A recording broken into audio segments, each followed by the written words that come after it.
자, 오늘 이사야서 31장 할 차례입니다. 이사야서 31장은 9절까지밖에 없어서 아주 천천히 한 절 한 절 보면서 말씀 나누도록 하겠습니다.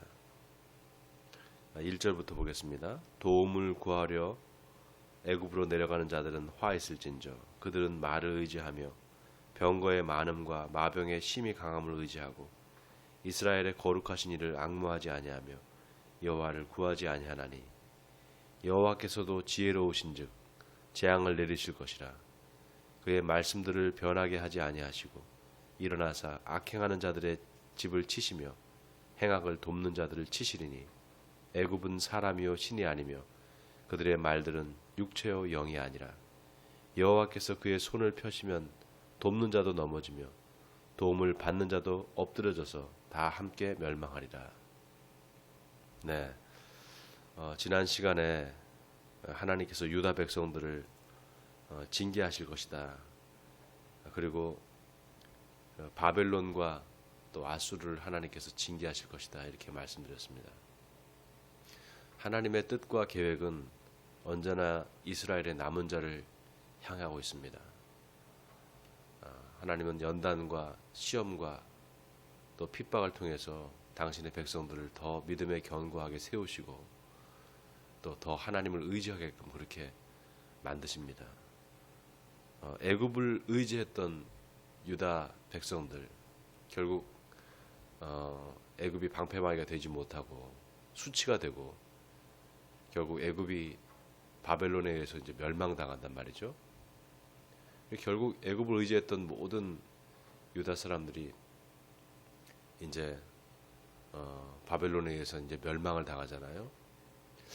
이런 걸 보면은 하나님께서 어떤 제국들을 세우시고 또 강성한 나라를 세우시잖아요. 세계 역사 속에서. 근데 그런 강성한 나라들이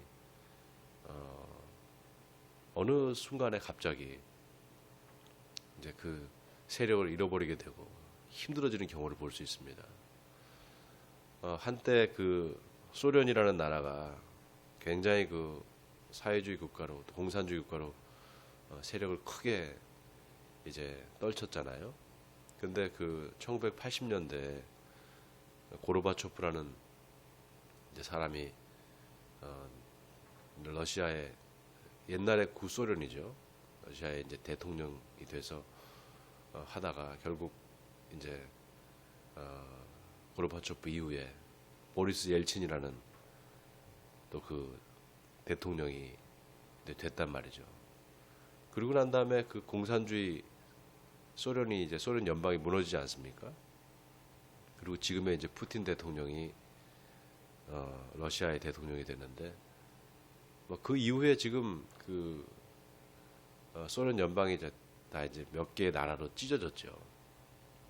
근데 그런 것도 보면 하나님께서 어느 한순간에 어떤 하나의 계기를 통해서 한순간에 그냥 그 나라가 좀 잘못되고 세력이 약화되는 걸 볼 수 있습니다. 지금 그 여러분 아시다시피 미국의 대선이 끝난 이후에 엄청나게 미국이 지금 혼란스럽잖아요. 상당 기간 동안 미국이 전 세계 패권을 가지고 있었는데 제가 봤을 때는 지금 이 미국이 대선 이후에 굉장히 혼란스러워지고 나라가 서로 이제 안에서 내전이 일어날지도 모른다는 이런 소식이 들려옵니다. 참 그 안타까운 일인데요. 어느 나라든지 하나님을 의지하지 않고 사람을 의지하거나 또 어떤 제국을 의지하거나 힘 있는 그 무엇을 의지했을 때 그 결과는 참으로 참혹합니다. 여러분 미국이 기독교 국가 아니겠습니까? 청교도 정신으로 세워진 국가인데 참 그 미국이 한동안 얼마나 그 하나님을 믿는 그 믿음이 대단했습니까? 교회들마다 정말 그 부흥의 물결이 있었고 또 얼마나 많은 사람들이 미국에서 기도를 많이 했습니까? 또 미국이 참 많은 일을 했죠. 세계를 위해서 많은 일을 했습니다. 그런데 점차 미국이 그 영향력을 잃어가고 있는 이유가, 저는 미국 사람들이 그 청교도 정신으로 세운 그 신앙을 자꾸 잃어버리는 것 같아요. 그리고 자꾸 그 미국이 뭐라 그래야 됩니까? 하나님을 의지하기보다는 자꾸 어떤 제도를 의지하고, 또 어떤 그 어떤 무엇을 의지한단 말이죠. 사회적인 시스템을 의지하고, 또 어떤 뭐 여러 가지 사람을 의지한단 말이에요. 그러니까 하나님께서 그 미국이라는 나라를 지금 어떻게 보면 하나님의 손길 안에서 미국을 지금 다루고 계신다, 이렇게 생각을 합니다. 우리나라도 마찬가지인 것 같아요. 하나님께서 세우신 하나님의 규율과 법칙이 있습니다.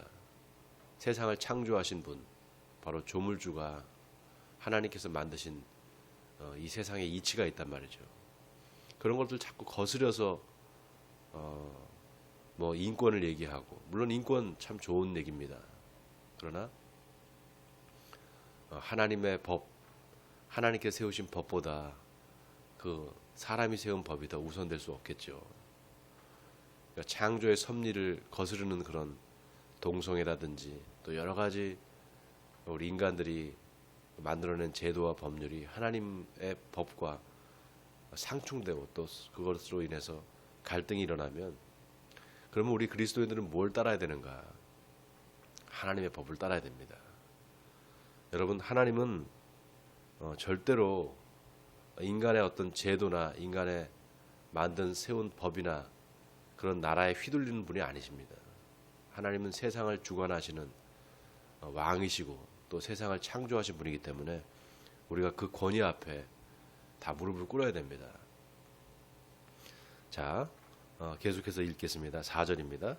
여호와께서 이같이 내게 이르시되, 큰 사자나 젊은 사자가 자기의 먹이를 움키고 으르렁거릴 때 그것을 치려고 여러 목자를 불러왔다 할지라도 그것이 그들의 소리로 말미암아 놀라지 아니할 것이요 그들의 떠들므로 말미암아 굴복하지 아니할 것이라. 이와 같이 나 만군의 여호와가 강림하여 시온 산과 그 언덕에서 싸울 것이라. 새가 날개치며 그 새끼를 보호함 같이 나 만군의 여호와가 예루살렘을 보호할 것이라. 그것을 호위하며 건지며 뛰어넘어 구원하리라 하셨느니라. 이스라엘의 자손들아, 너희는 심히 거역하던 자에게로 돌아오라. 너희가 자기 손으로 만들어 범죄한 은 우상, 금 우상을 그날에는 각 사람이 던져버릴 것이며, 아수르는 칼에 엎드러질 것이라. 사람의 칼로 말미암음이 아니겠고 칼에 삼켜질 것이나 사람의 칼로 말미암음이 아닐 것이며, 그는 칼 앞에서 도망할 것이요 그의 장정들은 복역하는 자가 될 것이라. 그의 반석은 두려움으로 말미암아 물러가겠고 그의 고관들은 기치로 말미암아 놀라리라. 이는 여호와의 말씀이라. 여호와의 불은 시온에 있고 여호와의 풀무는 예루살렘에 있느니라. 자, 여기 4절부터 9절까지는 하나님께서 그 아수르를 이제 멸망시키실 것을 말씀하시는 내용인데요. 애굽과 아수르, 결국 하나님께서 이스라엘 백성들을 어떻게 보면 다루고 징계하시는 회초리로 사용하시는 그런 나라들이었습니다. 애굽도 마찬가지고요. 그런데 하나님께서 이제 이스라엘 백성들한테 지금 뭘 말씀하시는가 하면, 인생을 의지하지 말고 하나님을 의지하라는 거예요. 결국 힘 있는 자를 의지하고 하나님을 의지하지 않는 이스라엘 백성들한테 이제 너희가 결국 하나님을 의지하지 않으면 다 망할 것이다, 이렇게 지금 말씀하고 있습니다. 그러면서 뭐라고 말씀하시는가 하면 8절에 아수르는 칼에 엎드러질 것이나 사람의 칼로 말미암음이 아니겠다. 이 말은 무슨 말입니까? 하나님께서 아수르를 칼로 멸망시키실 것인데 그게 사람의 칼이 아니다. 어떤 사람이 세운 나라나 또 세력이 그 아수르를 멸망시키는 것이 아니라 바로 하나님께서 친히 그 아수르를 멸망시키실 것이다, 이 말을 하는 거죠. 바로 하나님의 권능으로 아수르가 무너질 것이다, 이 말입니다. 자, 그런데 좀 아주 의미심장한 말이, 이 칼이라는 것이, 여러분 우리가 그냥 무기로서의 칼, 그것만 생각하잖아요. 근데 여러분 이런 말씀 들어보셨죠? 하나님의 그 말씀은 양날의 그 검과 같아서 사람의 심령과 골수를 찔러 쪼개기까지 한다. 이런 말씀 들어보셨죠? 네. 그 하나님의 말씀이 결국은 어떤 한 나라를 세우기도 하고 또 그 말씀이 어떤 한 나라를 무너뜨리기도 합니다. 하나님은 말씀으로 세상을 창조하셨고 지금도 말씀으로 세상을 다스리고 계시는 하나님이시죠. 자, 그래서 9절에 이 말이 참 의미심장한 게요. 9절이 그의 반석은 두려움으로 말미암아 물러가겠고 그의 고관들은 기치로 말미암아 놀라리라. 지금 이 아수르의 세력이 멸망할 것이라는 것을 말씀하고 있습니다. 그러면서 이는 여호와의 말씀이라. 여호와의 불은 시온에 있고 여호와의 풀무는 예루살렘에 있느니라. 자, 불과 풀무, 여기 불이라고 번역이 되어 있는데 히브리 말로는 이게 빛으로 이제 번역이 되어 있습니다. 히브리 원문대로 하면 빛이라는 거죠. 여호와의 빛은 시온에 있고 여호와의 풀무는 예루살렘에 있느니라.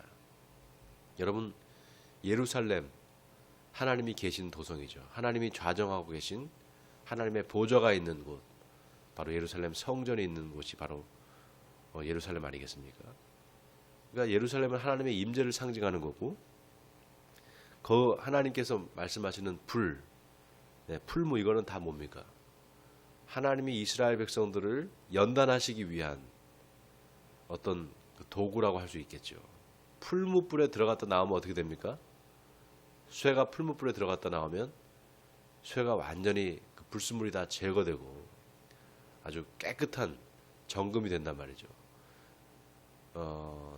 그가 나의 길을 아시나니 내가 정금같이 나오리라. 그가 나를 연단하신 후에는 내가 정금같이 나오리라. 이런 말씀이 있잖아요. 욥기에. 하나님께서 풀무불과 불로 이스라엘 백성들을 연단하시고 또 새롭게 하신다는 거죠. 말씀으로 세상을 창조하신 하나님이 말씀으로 지금도 세상을 운행하고 계시고 또 말씀으로 우리 인간의 심령과 골수를 찔러 쪼개기까지 하시는 그 하나님의 말씀. 여러분, 그 하나님의 말씀 앞에, 그 권위 앞에 무릎 꿇으시는 여러분 되시기 바랍니다. 세상 의지하지 마시고 또 세상의 권력이나 힘을 의지하지 마시고 돈, 명예 이런 거 의지하지 마시고 오직 하나님만 의지하시는 여러분 되시길 바랍니다. 우리가 하나님을 신앙하고 예수님을 믿는다고 하지만 참 우리 삶에서 결정적인 순간에 하나님을 믿기보다는 돈을 믿고 또 어려움을 겪으면은 자꾸 사람을 의지하는 우리의 모습을 볼 수가 있습니다. 여러분, 이 새벽에 여러분의 중심이 어디 있는지, 내가 정말 하나님을 향하고 있는가 다시 한번 점검해 보시고 이 마지막 때 내가 주님만을 의지하리라. 사람 의지하지 않고 세상의 권력, 돈 의지하지 않고 오직 주님만을 의지하는 내가 되겠습니다. 이렇게 다짐하시는 여러분 되시기 바랍니다. 그래서 오늘 하루의 삶도 주님 의지하시면서 주님 말씀의 권능으로 세상을 이기고 승리하시는 여러분 되시기를 주님의 이름으로 간절히 축원드립니다. 우리 같이 기도할 텐데요. 하나님, 내가 오직 주님만을 의지하고 주님의 말씀을 의지하는 삶을 살겠습니다. 오늘 하루도 말씀으로 승리하게 해주시옵소서. 이렇게 기도하겠습니다. 또 그리고 지금 하나님께서 가장 싫어하시는 일이 뭐냐? 바로 거짓입니다. 하나님은 참의 하나님이시고 진리의 하나님이셔요. 거짓이 하나님을 절대로 이길 수 없습니다. 거짓이 참을 이길 수가 없어요. 지금 이 전 세계에서 참과 거짓의 전쟁이 벌어지고 있습니다. 세계 곳곳에서. 거짓이 있기 때문에 뭔가 분열이 일어나고 거짓이 있기 때문에 서로 싸우는 거거든요. 그러니까 하나님, 이 거짓을 없애주시옵소서. 세상에 공의가 드러나게 해주시옵소서. 하나님의 공의가 드러나게 해주시고 이 거짓이 전부 다 드러나서 하나님께서 그 거짓을 이기시고 참인 하나님께서 승리하시는, 그래서 이 땅에 하나님의 나라가 임하는 역사가 있게 도와주시옵소서. 이렇게 우리가 하나님의 공의를 구하는 기도를 하기를 원합니다. 자, 이 시간 함께 하나님 앞에 기도하며 나가겠습니다.